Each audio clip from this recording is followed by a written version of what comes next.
पिंकी, जल्दी से तैयार हो जा बेटा, वरना मुझे देर हो जाएगी। हाँ माँ, बस मैं चोटी बना लूं फिर चलती हूँ। अरे मेरी बिटिया रानी, खुद से चोटी बनाएगी? बना तो लेती हूँ, पर आपके जैसी नहीं बन पाती। शंकरगढ़ नाम के छोटे से कस्बे में सुनीता और उसकी बेटी पिंकी एक कच्चे मकान में रहते थे। सुनीता के पति रमाशंकर ने बड़े ही प्यार से ये छोटा सा घर बनाया था और उसका सपना था कि वो इस घर में अपनी पत्नी और बेटी के साथ रहे। लेकिन होनी को तो कुछ और ही मंजूर था। घर जब तक बनकर तैयार हुआ, एक सड़क हादसे में रमाशंकर की जान चली गई। अब सुनीता पर पिंकी को पालने की जिम्मेदारी थी। सुनीता ज्यादा पढ़ी लिखी नहीं थी, इसीलिए उसने मजदूरी करना शुरू कर दिया। सुनीता सुबह जल्दी उठती, खुद तैयार होती और फिर पिंकी को तैयार करती। पिंकी को स्कूल छोड़ने के बाद वो काम पर चली जाती। सुनीता की जिंदगी ऐसे ही गुजर रही थी। पिंकी, तैयार हो गई क्या? हाँ माँ, मैं पूरी तरह तैयार हूँ। अरे वाह, आज तो बड़ी अच्छी चोटी बनाई है तूने। नहीं माँ, तुम्हारे जैसी चोटी तो कोई नहीं बना सकता, और तुम्हारे जैसे कढ़ी चावल भी कोई नहीं बना सकता। माँ, वैसे कढ़ी चावल कब बनाओगी? कल मैं काम पर नहीं जाऊंगी, तो आज शाम को आते हुए बेसन और दही लेती आऊंगी। कल ही बना दूंगी तेरे लिए कढ़ी चावल। अरे वाह माँ, फिर तो मजा आ जाएगा। अगर कल कढ़ी चावल बनने वाले हैं, तो मैं आज शाम को खाना नहीं खाऊंगी। अरे पर क्यों? आज नहीं खाऊंगी तो कल ज्यादा कढ़ी चावल खा पाऊंगी ना। तू पूरी पागल है। अच्छा चल, अब देर हो रही है। शंकरगढ़ से थोड़ी ही दूर एक बड़ा कस्बा था, चंदन नगर, जहाँ एक लेबर चौक था। इस चौक का नाम वहाँ आने वाले मजदूरों की वजह से ही पड़ा था। सुनीता रोज सुबह वहाँ पहुँच जाती और वहाँ उसे हर रोज कोई न कोई काम मिल ही जाता था। सुनीता की कोशिश रहती थी कि वो जल्दी से जल्दी वहाँ पहुँच जाए, क्योंकि देर हो जाने पर काम मिलना थोड़ा मुश्किल हो जाता था। उस दिन भी उसने एक दिन पहले बनाई गई रोटी और दाल पिंकी के टिफिन में रख दी और खुद खाने का खाली डिब्बा अपने साथ ले आई। पिंकी को लगा कि माँ ने अपने लिए भी दाल रोटी रख ली है। भूखे पेट सुनीता हर आने जाने वाली गाड़ी के पीछे दौड़ती रही, ये सोचकर कि पता नहीं किस गाड़ी में से कोई ठेकेदार निकले और वो उसे काम दे दे। सुनीता, लगता है आज किस्मत में काम नहीं है। जब काम मिल जाता है और पूरा दिन मजदूरी करके घर लौटते हैं तो थकान नहीं होती, क्योंकि हाथ में दिहाड़ी होती है। लेकिन जब काम नहीं मिलता तो कुछ ना करके भी घर जाते हुए बड़ी थकान होती है। हाँ रज्जू, ये बात तो तूने बिल्कुल सही कही। अच्छा सुन ना, आज मैंने कुछ नहीं खाया है, तो वो लाला की कढ़ी चावल खाकर देखें क्या? नहीं रज्जू, कमाई कुछ नहीं हुई है, ऊपर से लाला पता नहीं कितने की देगा कढ़ी चावल। चल ना, मुझे पता है तू भी बस खाली डिब्बा लाई है अपने साथ पिंकी को दिखाने के लिए। अच्छा चल, एक प्लेट में से दोनों आधा आधा खा लेंगे, अब तो ठीक है? अच्छा ठीक है। रज्जू सुनीता की बहुत अच्छी दोस्त थी, उसकी हालत भी सुनीता जैसी ही थी। दोनों ज्यादातर साथ में ही मजदूरी करने जाती थी। रज्जू बहुत बातूनी थी और सुनीता बहुत शांत। दोनों लाला की दुकान पहुंची तो रज्जू ने वहाँ काम करने वाले एक आदमी से पूछा, क्यों भैया, कढ़ी चावल है क्या? हाँ है। कितने के दिए? 100 रुपए। 100 रुपए की 2 प्लेट? ये कुछ ज्यादा ही महंगा नहीं है? ऐसा करो, एक ही प्लेट लगा दो। ओ महारानी, 2 प्लेट नहीं, 1 प्लेट है 100 रुपए की। हैं? अरे पागल है क्या तू? 100 रुपए की कढ़ी चावल? कढ़ी में क्या सोना घिस के डाला है तूने? मेरा टाइम खराब मत कर, खाना है तो पहले पैसे दे, वरना आगे बढ़। चल न रजो, मैंने कहा तो था तुझसे, यहाँ खाना बहुत महंगा है। अरे तू रुक, अब तो बात इज्जत पर आ गई है। ओए, तूने हमें क्या एरा गहरा समझा है क्या? जा, एक हाफ प्लेट ले आ। हाँ, हाफ प्लेट में तुम दोनों खा लोगी। तुझसे मतलब? हाफ प्लेट तो 50 की है ना? तुम 50 ही दे देना, वैसे है तो 60 की। वेटर एक छोटी सी प्लेट में कढ़ी चावल ले आया जिसमें सिर्फ एक ही पकौड़ा था। रज्जू ने उस पकौड़े को देखा और उसे लाला की कंजूसी पर बहुत गुस्सा आया। उधर सुनीता उसका तमतमाया हुआ मुंह देखकर बस हंसी जा रही थी। रज्जू ने जैसे ही पहला निवाला खाया तो मुंह बिगाड़ते हुए बोली, थू, इसे कढ़ी चावल कहते हैं? ठीक ही तो है, चुपचाप खा लेना। तू ही खा, इतनी बकवास कढ़ी तो मैं कभी ना खाऊं। कसम खाकर कहती हूँ, आज के बाद लाला की दुकान पर मेरी जूती भी नहीं आएगी। तेरी जूती अपने आप चलती है क्या? मेरा मजाक मत बना, वरना इसी केसर वाली आलिशान कढ़ी से तेरा मुंह रंग दूंगी। जितनी महंगी कढ़ी थी उसका स्वाद उतना ही बुरा था। सुनीता ने तो मन मार के खा भी लिया, लेकिन रज्जो ने तो उस कढ़ी का दूसरा निवाला तक नहीं लिया। असल में जिस लाला की दुकान से दोनों ने कढ़ी खाई थी, उसकी दुकान बहुत चलती थी, क्योंकि आसपास कोई और खाने की दुकान नहीं थी। तो मजबूरी में लोगों को उसके यहाँ से ही खाना पड़ता था। फिर घर वापस लौट। अरे कुछ बोलेगी भी या ऐसे ही गंदा सा मुंह बनाकर चलती रहेगी? सुनीता, ये ले 50 रुपए। ये पैसे तू मुझे क्यों दे रही है? सुन, इसका तू दही खरीद लेना ढेर सारा। दही मेरा और बेसन तेरा। बस बहन, तू मुझे कढ़ी चावल बनाकर खिला देना। ठीक है, अब ये ढोकले जैसा मुंह रसमलाई जैसा कर ले। मैं वैसे भी कढ़ी चावल बनाने ही वाली थी। पिंकी का भी बड़ा मन है कढ़ी खाने का। अगले दिन सुनीता ने बहुत मन लगाकर कढ़ी बनाई। वो चाहती थी कि पिंकी और रज्जो दोनों को कढ़ी पसंद आए। काफी देर की मेहनत के बाद ढेर सारी कढ़ी पककर तैयार हो गई। पिंकी ने जैसे ही पहला निवाला चखा तो सुनीता से बोली, अरे माँ, क्या हुआ? अच्छी नहीं बनी क्या? सच में, क्या कढ़ी बनाई है माँ? तुम तो बस ढाबा खोल लो जल्दी से। पिंकी उंगलियां चाट चाट कर कढ़ी खाती रही और सुनीता उसे प्यार से देखती रही। अगले दिन पिंकी कढ़ी चावल ही टिफिन में लेकर गई और सुनीता ने भी रज्जू के लिए एक बड़े डिब्बे में कढ़ी चावल रख लिए। जब वो चौराहे पर पहुंची तो रज्जू पहले से ही उसके इंतजार में बैठी थी। सुनीता के हाथ में खाने का डिब्बा देखकर उसकी खुशी का ठिकाना नहीं रहा। ले आई? हाँ, तेरे ही लिए है। ले, अब खाकर बता कैसी बनी है। रज्जू ने बिजली की फुर्ती से सुनीता के हाथ से डिब्बा लेकर खोल डाला और जैसे ही उसने पहला निवाला खाया तो सुनीता उसकी तरफ सवालिया आंखों से देखने लगी। अरे मेरी जान, क्या डाल दिया तूने इसमें? लाला की कढ़ी से 1000 गुना बढ़िया बनाई है तूने। सच इतनी पसंद आई तुझे? अरे पूछ मत, सच में बहुत ही अच्छी बनी है। अगर तुझे मेरी बात पर भरोसा नहीं है तो रुक जरा। इतना कहकर रज्जो ने खाने का डिब्बा वहां खड़े बाकी मजदूरों की तरफ बढ़ा दिया और सबको कढ़ी चखाकर उनसे बोली, सब के सब पूरी ईमानदारी से बताओ, मेरी बहन ने कैसे कढ़ी चावल बनाए हैं?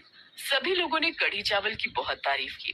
तभी वहां खड़ी एक बूढ़ी मजदूर सुनीता से बोली, सुनीता बेटी, तुम तो यहीं पर एक ढाबा खोल लो। अरे नहीं मौसी, अपने लिए ना सही तो हम लोगों के लिए ही खोल ले बेटी। कम से कम भूखे पेट तो मजदूरी नहीं करनी पड़ेगी। बूढ़ी मजदूर की बात सुनकर सब शांत हो गए और एकटक सुनीता को उम्मीद भरी निगाहों से देखने लगे। तभी रज्जो तपाक से बोली, हाँ सुनीता, तू ढाबा खोल। हम सब मिलकर तेरा ढाबा बनाएंगे यहीं पर और फिर लाला को बताएंगे। लेकिन क्या? तू 100 रुपए की प्लेट मत देना। हाँ। रज्जू की बात सुनकर सब हंसने लगे। सभी ने ठान लिया था कि वो सब सुनीता का ढाबा खोलकर ही दम लेंगे। अगले दिन लकड़ियों और पन्नी का जुगाड़ किया गया। कोई कुर्सी लाया तो कोई टूटी हुई मेज। पैसे इकट्ठे करके 2 भगोने लिए गए और 3 दिनों में ही सुनीता का ढाबा खुल गया। बेसन और चावल के लिए रज्जू और सुनीता दोनों ने पैसे मिलाए। फिर अगले ही दिन सुबह सुबह सुनीता ने कढ़ी चावल बना दिए, वो भी मजदूरों के वहां आने से पहले। पिंकी और रज्जू ने भी उसकी पूरी मदद की। सबने कढ़ी चावल खाए और जमकर तारीफ की। सभी ने बोहनी के तौर पर उसे 1-1 रुपया दिया। फिर अपनी उंगलियां चाटते हुए रज्जू सबसे बोली, आज तो 1 रुपया दे दिया, लेकिन कल से पैसे लगेंगे। सुनीता, इतने बढ़िया कढ़ी चावल की प्लेट कितने में दोगी हम गरीबों को? 30 रुपए में। 30 की हाफ प्लेट? नहीं, भर पेट। सुनीता की बात सुनकर सबके चेहरे पर मुस्कान आ गई। कुछ दिनों के बाद इसी ढाबे ने सुनीता और पिंकी की जिंदगी बदल दी और मजदूरों को भी पेट भर खाने का एक सहारा मिल गया।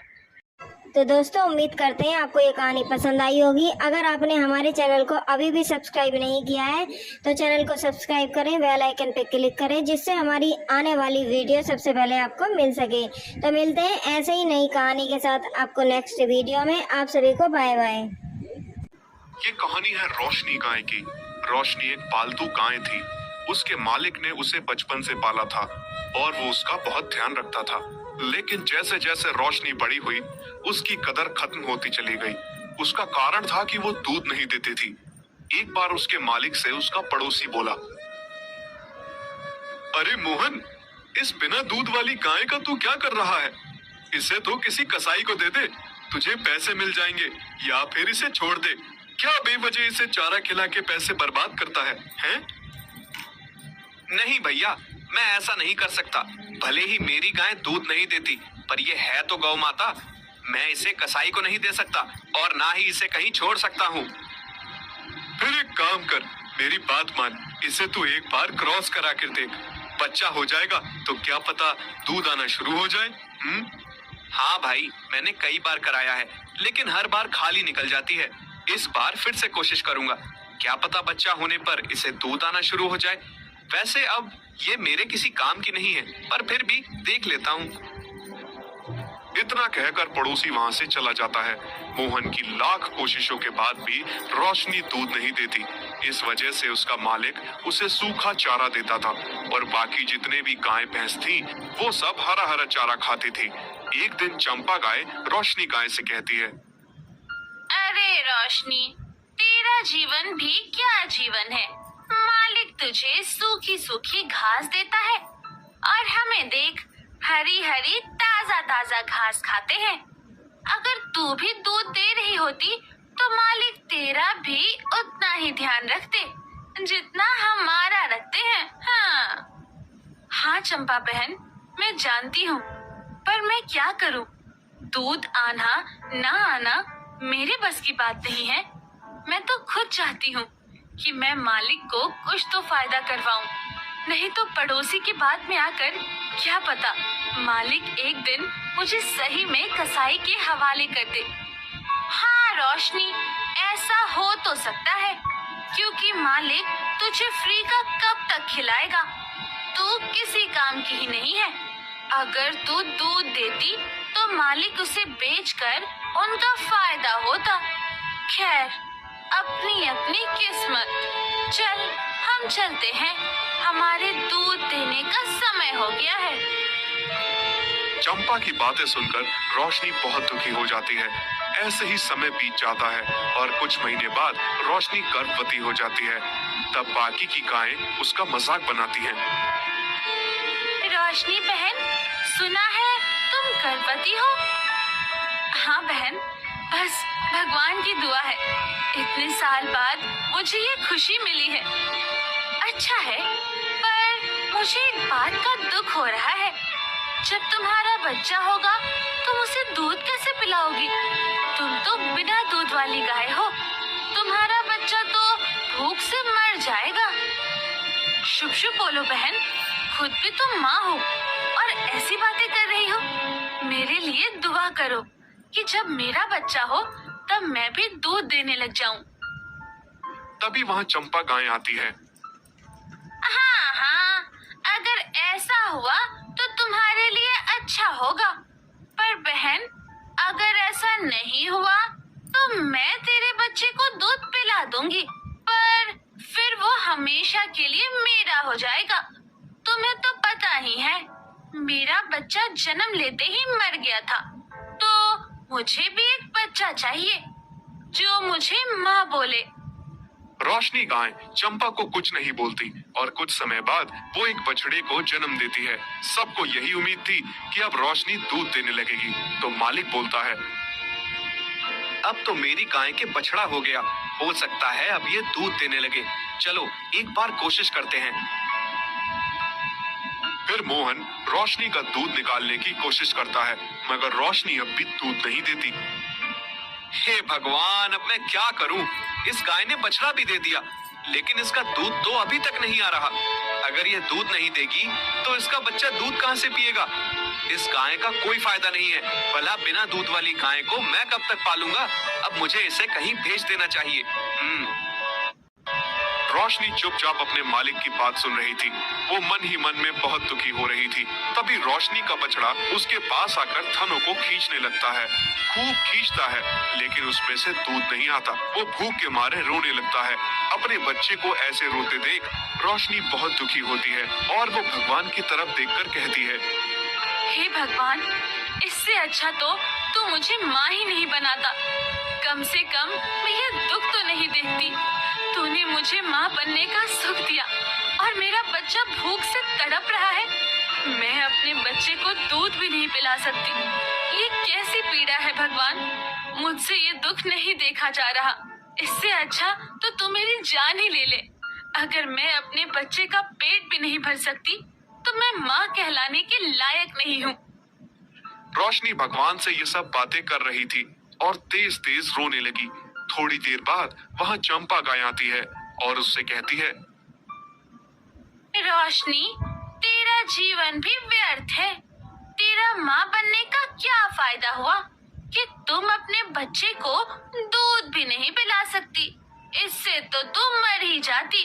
देखना, तेरा बच्चा कितनी बुरी तरीके से दूध के लिए तड़प रहा है और तू इसे दूध भी नहीं दे सकती। बेकार है ऐसी जिंदगी। मेरी बात मान, अपने बच्चे को मेरे पास भेज दे। मैं इसे थोड़ा दूध पिला दूंगी जिससे ये शांत हो जाए। चंपा की बातें सुनकर रोशनी और दुखी हो जाती है और तेज तेज से रोने लगती है और भगवान से गुहार लगाती है। भगवान, आज इस माँ की प्रार्थना तुम्हें सुननी होगी। या तो मुझे आज दूध पिलाने काबिल बना दे, नहीं तो मेरी जान ले ले। रोशनी, भगवान से कहने से कुछ नहीं होगा। अगर तुम चाहती हो कि तुम्हारा बच्चा जीवित रहे तो उसे मुझे दे दो, मैं इसे दूध पिला दूंगी। रोशनी रोती रहती है। तभी वो देखती है कि उसका बच्चा भूख के मारे बीमार होने लगता है। अपने बच्चे की बिगड़ती हालत को देखकर रोशनी बोलती है, ठीक है चंपा बहन, तुम मेरे बच्चे को अपना दूध पिला दो। शायद भगवान को मेरी किस्मत पर तरस नहीं आ रहा। मैं नहीं चाहती कि मेरा बच्चा एक बिना दूध वाली माँ के कारण मर जाए। तुमने बहुत अच्छा सोचा है रोशनी, बच्चे से बढ़कर कुछ नहीं होता। चलो, मैं अब अपने बच्चे को दूध पिला लेती हूँ। चंपा बच्चे की तरफ बढ़ती है, पर तभी भगवान की कृपा होती है और रोशनी के दूध आना शुरू हो जाता है। रोशनी का बच्चा उठकर अपनी माँ का दूध पीना शुरू कर देता है और उसका पेट भर जाता है। बछड़ा फिर सो जाता है। रोशनी ये देखकर बहुत खुश हो जाती है। भगवान, तेरा लाख लाख शुक्रिया। तूने मेरी लाज रख ली। मेरा दूध उतर गया। अब मेरा बच्चा भूखा नहीं रहेगा और ना ही मालिक मुझे अब कसाई को बेचेगा।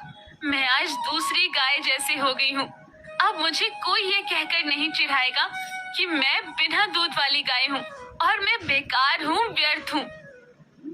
सच में रोशनी, आज मैंने तुम्हारी ममता की ताकत देख ली। तुम्हारे सच्चे आंसू के कारण आज भगवान ने तुम्हें आशीर्वाद दिया है। काश मैं भी दोबारा माँ बन सकती और कोई मुझे भी माँ कहकर बुलाता।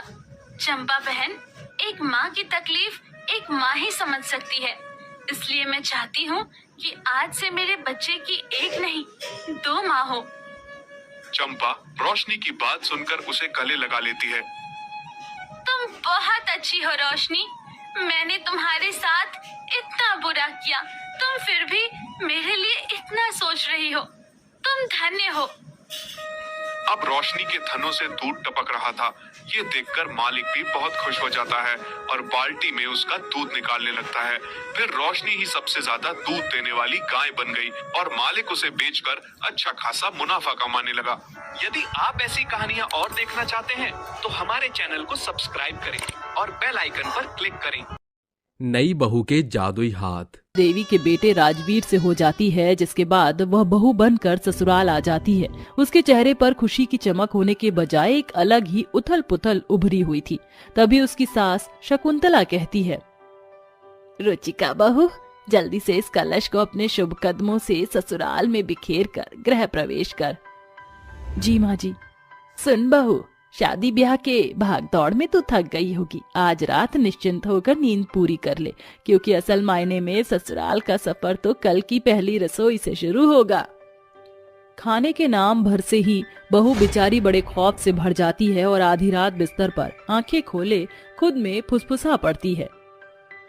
सासू माँ के मन में अपनी नई बहू के हाथों बने खाने को लेकर कितने अरमान बंधे हैं।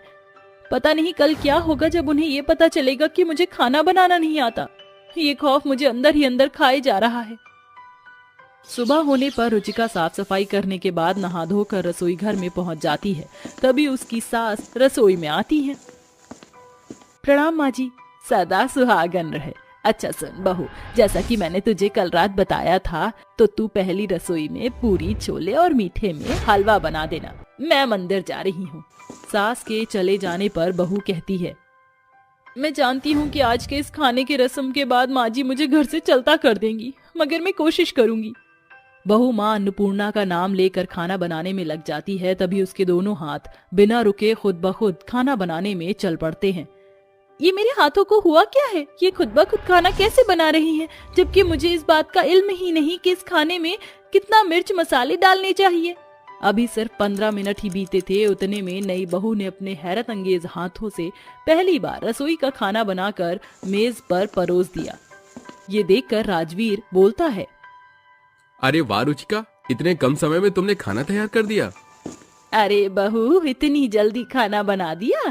तूने कहीं नंबर 1 बढ़ाने के लिए हड़बड़ाहट में अपने हाथों से कच्चा पक्का खाना तो नहीं बना लाई? मगर माँ, खाने की खुशबू तो बड़ी जायकेदार है, खाकर ही तय तकाजा कर लेते हैं ना। फिर बहू अपनी सास और पति को खाना परोसती है, जिसे खाकर सास अपनी बहू के हाथों की वाहवाही करते हुए कहती है, अरे वाह बहू, तेरे हाथों में तो जादू है।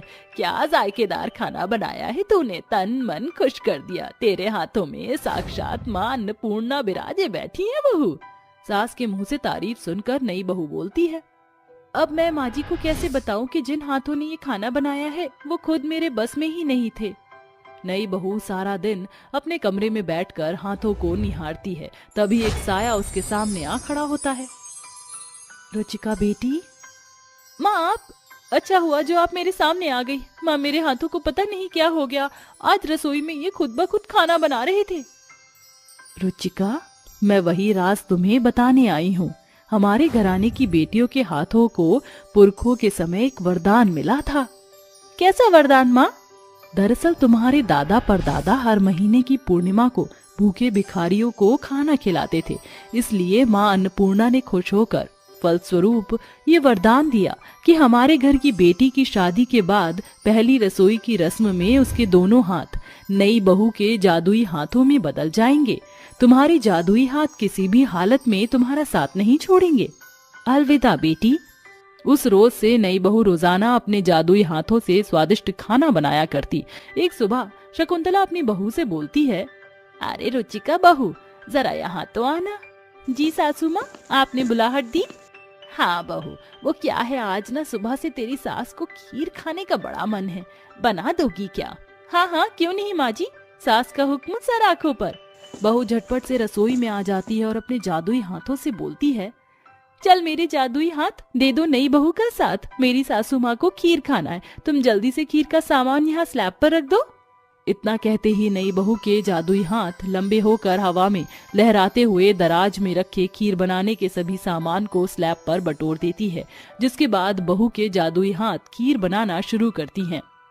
देखो मेरे जादुई हाथ, खीर का दूध का खौल आ चुका है। अब चावल डालने की बारी। मुझे बताओ, इतने दूध में कितना चावल जाएगा?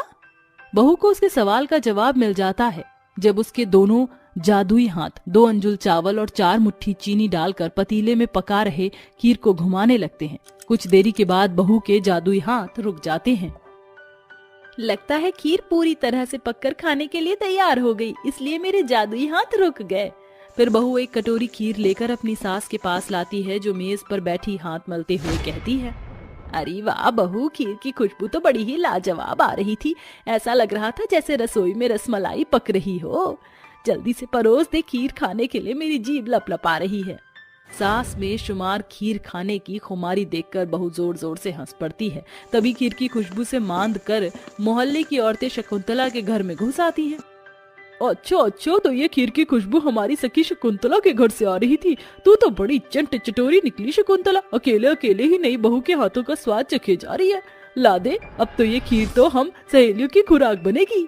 ये देखकर अपनी सहेलियों के आगे सास के होठ जैसे सिल जाते हैं। बहू सभी को अपने हाथों से खीर परोसती है, जिसे खाकर पड़ोसन बोलते हैं, अरे वाह, बहुत खूब नई बहू, तेरे हाथों में तो जादू भरा है। कसम से कहती हूँ, ऐसा लग रहा है कि खीर में अमृत घुल मिला हो। तेरे तो भागे खुल गए शकुंतला, जो इतनी गुणी बहू मिली है। बहू के हाथों के स्वाद के आगे तो बड़े बड़े हलवाई भी फीके पड़ जाएंगे। अरे तूने तो मेरे मुंह की बात छीन ली रज्जो, और लाखों में एक बहू मिली है हमारी सहेली को, तभी तो रोजाना इसके घर की रसोई से लजीज स्वादिष्ट खाने की खुशबू आती है। ऐसे ही दिन बीतते हैं। नई बहू अपने जादुई हाथों से सास की हर एक पूरी पकवान खाने की ख्वाहिश को मिनटों से पहले पूरा कर देती। फिर एक दिन राजवीर रात को जब घर लौटता है तो अपनी बीवी से बोलता है, रुचिका तुम्हें पता है, तुम जो मेरा टिफिन देती हो ना, ऑफिस का सारा स्टाफ मिलकर उसे सफा चट कर जाता है। इसलिए कल मेरे सीनियर शैलेश सर हमारे घर आ रहे हैं। उन्हें तुम्हारे हाथों का बना इंडियन कॉन्टिनेंटल खाना चखना है। क्या तुम बना पाओगी? हाँ राजवीर, मैं बनाऊंगी, आप उन्हें बुला लीजिए।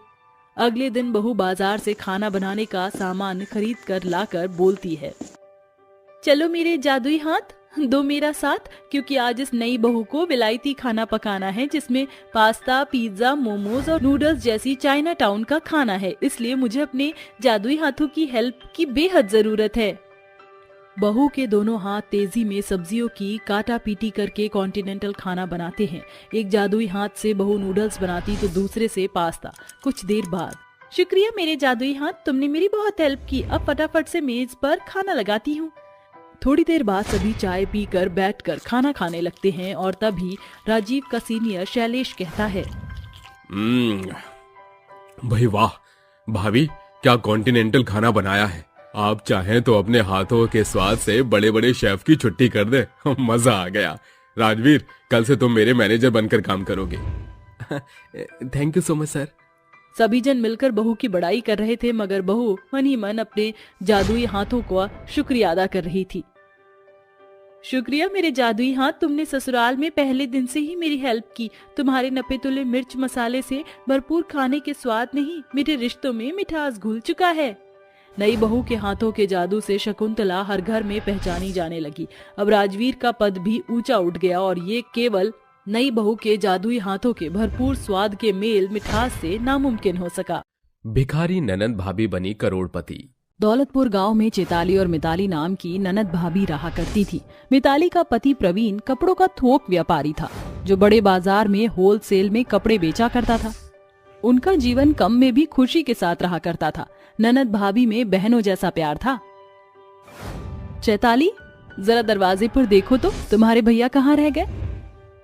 नहीं भाभी, भैया दूर दूर तक दिखाई नहीं दे रहे।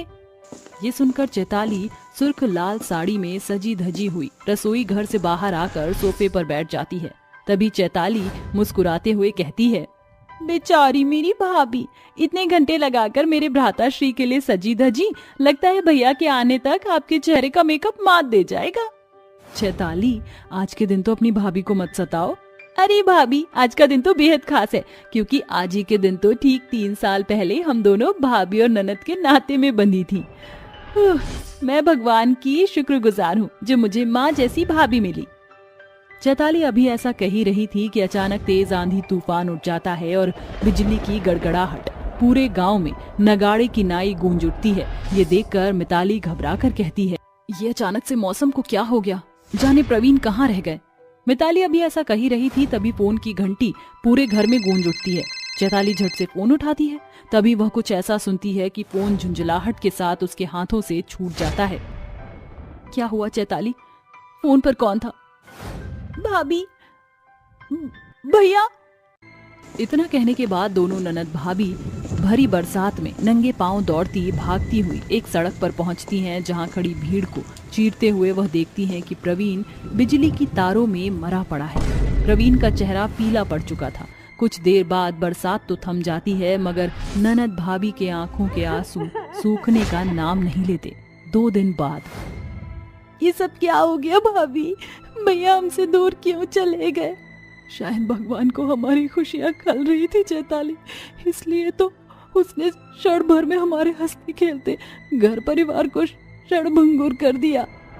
ऐसा कहते हुए ननद भाभी का दर्द उदास आंखों से फूट पड़ता है। तभी उनके दहलीज पर रईस रायचंद दस्तक देते हुए बरसाती बादल की तरह गरजते हुए कहता है, अरे ओ चैताली मिताली, कहाँ हो दोनों? बाहर आओ। इतनी भोर सवेर कौन हो सकता है? चलकर देखते हैं चैताली। अगले ही पल, अरे रायचंद साहब, आप यहाँ? हाँ मैं। प्रवीण ने मुझसे कपड़ों के कारोबार के लिए लाखों रुपए का कर्ज लिया था। ससुरा सूद ब्याज दोनों खाकर मिट्टी में मिल गया। अब उसकी भरपाई तुम दोनों ननद भाभी करोगी। चलो उठाओ अपनी गठरी और निकलो यहाँ से। इतने बेरहम ना बनो रायचंद जी, हम ननद भाभी के पास कोई दूसरा आसरा भी नहीं है, हम कहाँ जाएंगे? जाओ, जाकर किसी मंदिर की सीढ़ी पर हाथ पसार कर भीख मांगो, दोनों ननद भाभी। बेघर हुई ननद भाभी आंखों में आंसू लिए नंगे पांव निकल पड़ती हैं। आंसू पोंछ लो भाभी, आपको याद है भैया हमेशा कहते थे आंसू बहाना बुज़दिली है। ऐसा कहते हुए दोनों ननद भाभी काम की आस में लोगों का किवाड़ खटखटाने लगती हैं, मगर हर ओट से उन्हें निराशा ही मिलती है। ढलते सांझ के साथ उनका ढांढस घटना शुरू हो जाता है। भूख से छनछनती हुई ननद भाभी एक दूसरे को निहारती हुई बोलती हैं, देखो भाभी सूरज ढल गया है और मुझे भूख भी लगी है। वो देखो चैताली, वहाँ मंदिर में बड़ी भीड़ लगी है, शायद कोई धनी व्यक्ति भंडारा करा रहा है, चलो चलते हैं। भूख से छछनती हुई दोनों ननद भाभी भिखारियों के संग भीड़ की कतार में लग जाती हैं। काफी देर बाद उन्हें खाना मिलता है। दोनों ननद भाभी भिखारियों के बीच बैठी खाना खाने लगती हैं और धीरे धीरे दोनों ननद भाभी भिखारियों के भीड़ में मिल जाते हैं। भगवान के खेल भी कितने अजीब हैं ना भाभी, जब चाहता है राजा को रंग और जब मन चाहे करोड़पति को भी भिखारी बना देता है। देखो आज हम दोनों ननद भाभी भी भिखारी बन गई। हाँ चैताली, भगवान इंसानों को अपने इशारों पर जब चाहे कठपुतली की तरह नचा सकता है। अब देखो ना, बेरोजगारी और भूख की मार ने आज हम दोनों ननद भाभी को भी इस मंदिर की सीढ़ियों से मिला दिया। ऐसे ही समय बीतता है। दोनों ननद भाभी भिखारी बनकर अपना जीवन यापन करती हैं। तभी एक रोज रायचंद उस मंदिर में आता है। सभी भिखारियों की भीड़ उसे घेर लेती है। फिर जैसे ही रईस रायचंद की निगाह भिखारी ननद भाभी पर पड़ती है, वह हंसी उड़ाते हुए कहता है, तुम दोनों ननद भाभी की दशा तो बड़ी निराली हो गई है। मुझे नहीं पता था कि मेरी भविष्यवाणी तुम ननद भाभी को भिखारी बना देगी। देखो कैसे चिथड़ों में जिंदगी काट रही हो तुम। राम राम, कैसे बुरे दिन आ गए तुम्हारे। रायचंद अपनी रईसी के रुझान दिखाकर दोनों ननद भाभी को नीचा दिखाता है, जिस कारण भिखारन ननद भाभी की आंसू से भरी आंखें डबडबा जाती हैं। समय बीतता है। दोनों ननद भाभी भीख मांगकर अपना पेट भरती थी। फिर एक दिन एक गाड़ी मंदिर के पास से गुजरती है, जिसमें सवार एक शख्स कहता है, सुनो सुनो सुनो, बढ़ती हुई भीषण सर्दियों के कारण सरकार का आदेश है कि अगले 1 माह तक सभी हॉल्ट बाजार से लेकर मंदिर बंद रहेंगे। सभी श्रद्धालु और भक्तजनों से अनुरोध है कि अपने घर में रहें।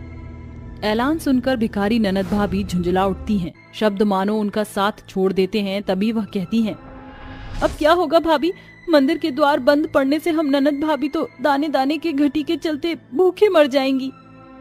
काफी देर सर खपाने के बावजूद भी भिखारन ननद भाभी किसी नतीजे तक नहीं पहुंचती। देखते ही देखते 2 दिन बीत जाते हैं। भूख के कारण उनका चेहरा बेहद फीका पड़ जाता है, मगर पूरा गांव मानो गहरे सन्नाटे में सोया था। सिसियाते दर्द लहजों में जूझती हुई भिखारन ननद भाभी के कदम खाने के कौर के लिए कूड़ेदान में पहुंच जाते हैं। जहां पड़ी सूखी रोटियां देखकर उनकी आंखों में एक ललक उभर आती है और वह उन रोटी पर लपक पड़ती हैं। तभी चैताली की नजर एक चमकती हुई पर्ची पर पड़ती है। भाभी, ये कूड़ेदान में कैसी पर्ची है? अरे चैताली, इस कूड़े की च में बघार के सिवाय क्या होगा? तुम खामखा सर मत खपाओ। मगर भाभी, ये तो कोई लॉटरी की टिकट लगती है। इसके पीछे लॉटरी की टिकट बेचने वाले का पता भी दर्ज है। ये देखकर दोनों ननद भाभी के आंखों में एक आस उजागर हो जाती है, जिसके बाद भागती हुई उस पते पर पहुंचती हैं जहां रॉबिन नाम का एक शख्स लॉटरी की टिकट बेच रहा होता है। उसके चारों ओर बड़ी भगदड़ मची होती है। वह जैसे ही उसे लॉटरी की टिकट दिखाती है, रॉबिन खुशनुमा अंदाज में कहता है, बहुत बहुत बधाई आप दोनों ननद भाभी को।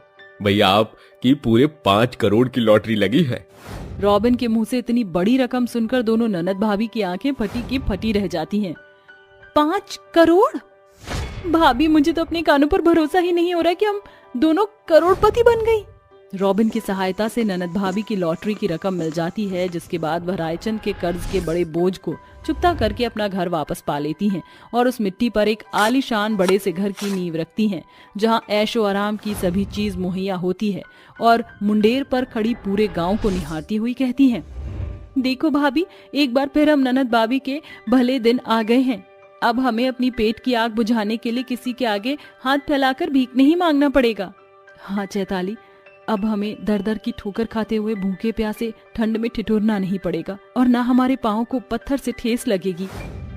इस तरह भिखारन ननद भाभी का जीवन अर्श से फर्श पर पहुंच जाता है। दुख जितना बड़ा हो, उसका प्रतिफल उतना ही बेहतर होता है।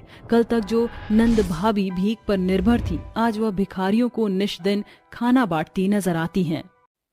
तो दोस्तों, अगर आपने हमारे चैनल को सब्सक्राइब नहीं किया है तो चैनल को सब्सक्राइब करें, बेल आइकन पे क्लिक करें, जिससे हमारी आने वाली वीडियो का नोटिफिकेशन आपको सबसे पहले मिल सके।